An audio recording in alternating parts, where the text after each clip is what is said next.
कुछ राजा परीक्षित अपने पुत्र को संभलाने से पहले शिक्षा दे रहे हैं।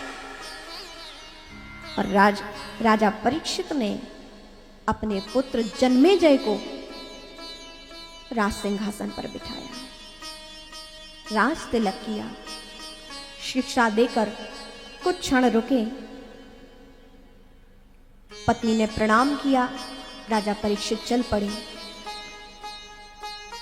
सब कुछ सौंप कर, सब कुछ मोह माया को त्याग कर, किसी से मोह नहीं, मन में बस एक ही भाव है कि अब कैसे इस श्राप का मोचन हो, कैसे मेरा कल्याण हो, कैसे मैं अपनी इस मृत्यु को महोत्सव में परिवर्तित कर दूं।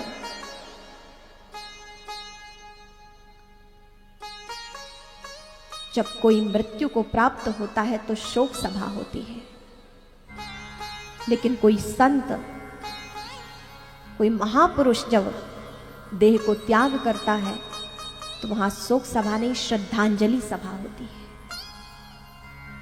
संत भी तो इसी पृथ्वी के हैं, सामान्य मनुष्य भी इस पृथ्वी का है। व्यवहार, वर्तन, परिवर्तन, सद्भावना, दिव्य गुण, जिसके कारण उनके जीवन में, जीवन के जाने के बाद शोक सभा नहीं, श्रद्धांजलि सभा हो रही है। जिनकी मृत्यु के बाद रुदन नहीं, जिनकी मृत्यु के बाद कीर्तन हो रहा है, जिनके देहांत के बाद उस अनंत का गायन हो रहा है, उस अनंत परमात्मा के लिए पुकार हो रही है। ऐसा जीवन हमारा भी हो सकता है। क्यों हम अपने जीवन को ऐसा बनाएं कि आए और गए पता ही नहीं चला। जीवन को, मृत्यु को यदि महोत्सव में परिवर्तित करना है तो राजा परीक्षित से सीखिए। चल पड़े, गंगा के किनारे पहुंचे हैं,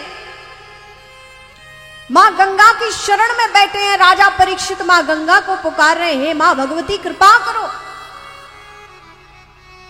देवी सुरेश्वरी भगवती गंगे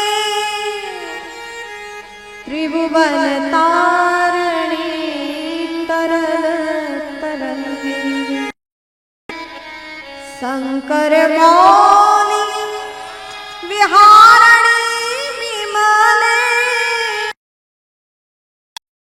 रास्ता तव पद कमल तव।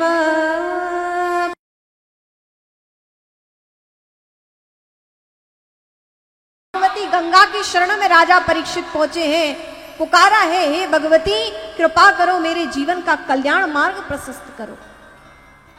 जिन द्वारिकानाथ के मां के गर्भ में दर्शन किए थे, आज वो द्वारिकानाथ स्मरण हो रहे हैं।